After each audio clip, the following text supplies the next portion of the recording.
Comme Kiki, bon ramadan à tous mes musulmans. L'équipe, j'espère que vous allez bien. Aujourd'hui on se retrouve pour aborder l'actualité des dernières rumeurs de transfert. Malheureusement hier, comme ce soir, la Ligue des Champions va être beaucoup moins hypante sans club français. Je devais obligatoirement parler d'un autre sujet qui vous intéresse sur la chaîne. Mine de rien, le mercato estival approche. Des choses sont actuellement en train de se passer. Je vais pas en dire plus, je rappelle rapidement que la série est sponsorisée par OneFootball, l'application numéro 1 sur tout ce qui touche le ballon rond, dont les transferts justement. C'est gratuit et dispo en description. Vous trouverez également le lien qui mène vers BetClick. Les amis, vous avez toujours 200 € offerts sur le premier pari avec le code LEXCITY. Qui va remporter ce choc Chelsea-Real Madrid? Et les prochains, dites-moi en commentaire. Faites très attention à tous les risques bien évidemment. Tant qu'à faire, pensez à lâcher votre meilleur pouce levé. Je compte sur vous pour jouer le jeu et me péter ce bouton. Merci vraiment à tous ceux qui le feront. Vous êtes les boss.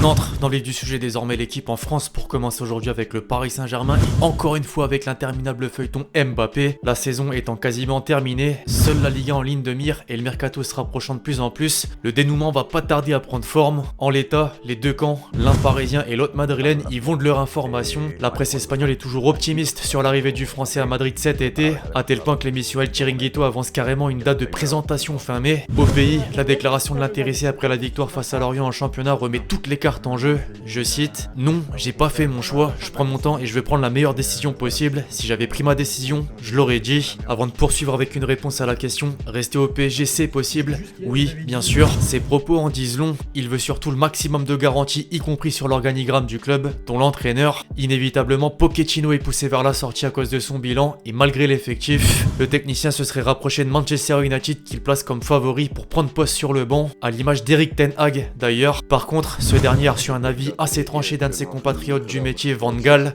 Je cite: je pense qu'Erik ten Hag est un grand entraîneur et un grand entraîneur est toujours bon pour Manchester United, mais United est un club commercial. Je vais pas guider sa carrière, mais il doit choisir un club de football et non un club commercial. Le board mancunien a forcément peu apprécié. Au passage, le désormais ancien sélectionneur des Pays-Bas vient d'apprendre être atteint d'un cancer et est malheureusement contraint de quitter ses fonctions. Ronald Koeman lui succédera dès 2023. Bref, voyons comment se déroulera la suite des événements pour Kiki, mais un revirement de situation n'est visiblement plus du domaine de la science-fiction, alors que la tendance était clairement vouée à un départ après la déroute en 8ème de finale de Ligue des Champions. La possibilité d'une prolongation dans la capitale française est bien réelle. Or, attention, un autre élément peut venir jouer dans la balance, à en croire RMC Sport. Un troisième club est entré dans la course et il s'agit soit de Liverpool, soit de Manchester City. Affaire à suivre. Concernant les potentielles arrivées maintenant, la direction parisienne s'est d'ores et déjà mis au travail et deux internationaux tricolores sont ciblés, Pogba et Tchouaméni. Le premier évoqué récemment dans un entretien au Figaro en avoir marre de sa situation à Manchester United. Je cite: chez les Bleus je joue et en plus à mon poste, je connais mon rôle, je ressens la confiance du coach, des joueurs, mais à Manchester United, est-ce que j'ai vraiment un rôle? Je pose la question et j'ai pas de réponse. À noter que l'absence de trophée est aussi un problème, autant dire que son avenir semble plus qu'incertain et ça tombe bien. Durant la trêve, les contacts avec Leonardo qui avaient débuté il y a quelques mois se sont intensifiés. Le journal Le Parisien indique même que la pioche ne cache pas à ses proches vouloir rejoindre le Paris Saint-Germain. Il pourrait alors former un potentiel trio avec Verratti et Tchouaméni. Justement, le monégasque fait également office d'objectif prioritaire, mais deux obstacles importants interviennent. Le Real Madrid s'est déjà positionné et un dégraissage s'impose avant de recruter, qui plus est pour aligner une somme entre 80 et 100 millions d'euros. Au cours de ces dernières semaines, la piste Kanté était de nouveau dans les tuyaux. Cependant, le champion du monde n'a pas donné réponse à l'approche. C'est dur. Dans l'autre sens, à présent, plusieurs éléments du groupe parisien sont susceptibles de faire leur valise. La plupart sont connus et d'autres pourraient surprendre. En premier lieu, Neymar. En cas d'offre satisfaisante, le Brésilien sera pas retenu afin de récupérer des liquidités. De la même façon pour Messi, l'Argentin avait posé un doute sur son futur lors d'une interview après un match avec l'Albi Céleste dernièrement. Je cite: après le mondial, je vais devoir faire le point sur beaucoup de choses, qui se passent bien ou mal. Espérons que ce soit de la meilleure des manières. Une déclaration plutôt surprenante qui alimente les rumeurs. Quelques sources américaines estiment que l'Inter Miami va bientôt formuler une proposition conséquente pour satisfaire tous les partis. Une information finalement peu anodine, sachant que Beckham a depuis longtemps pour projet d'attirer les stars en fin de carrière. En parallèle, un retour au Barça revenait dans l'air, mais le président Laporta a vite refroidi les ardeurs lors d'une interview pour Erazzi Uno. Je cite: je n'ai pas reçu de message de Léo ou de son entourage sur un éventuel retour et la vérité, c'est que nous n'y pensons pas pour le moment. Les Catalans sont actuellement en pleine renaissance et l'arrivée de Xavi a réellement eu un impact, sportivement d'abord et très certainement sur le marché des transferts à venir. Les représentants de Dembélé se disent désormais prêts à discuter de nouveau en vue d'une prolongation.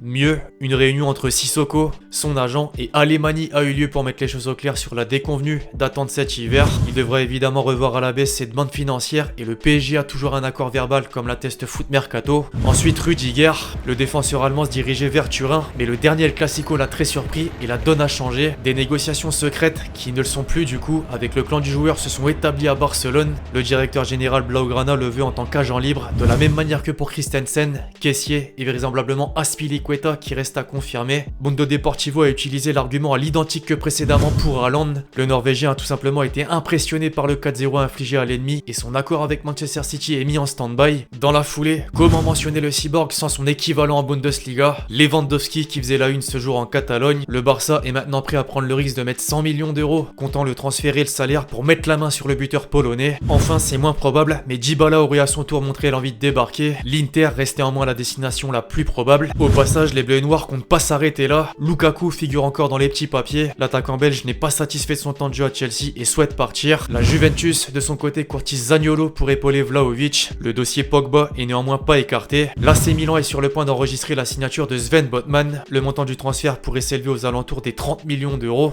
Puis c'est officiel, Rémi Cabella va refouler les pelouses de la Ligue 1 à Montpellier. Il revient au bercail en raison de la situation actuelle en Ukraine qui a provoqué la résiliation de son contrat avec Krasnodar. Quelques jours auparavant, Tété faisait la même chose avec le maillot lyonnais en provenance du Shakhtar Donetsk. Ses débuts ont été glorieux avec déjà un but. Enfin, Van Nistelrooy entraînera le PSV Eindhoven à partir de la saison prochaine. La légende s'occupait jusque-là des U21 du club et franchit donc un cap. Bref, voilà l'équipe, c'est tout pour cette vidéo sur l'actualité des dernières rumeurs de transfert. J'espère que vous l'avez kiffé, je compte sur vous si c'est le cas pour lâcher votre meilleur pouce levé. Donnez-moi vos avis justement sur tout ce qu'on a pu aborder aujourd'hui. D'ici là, on se retrouve très vite sur la chaîne pour de nouvelles vidéos. C'était LexG. Ciao, ciao.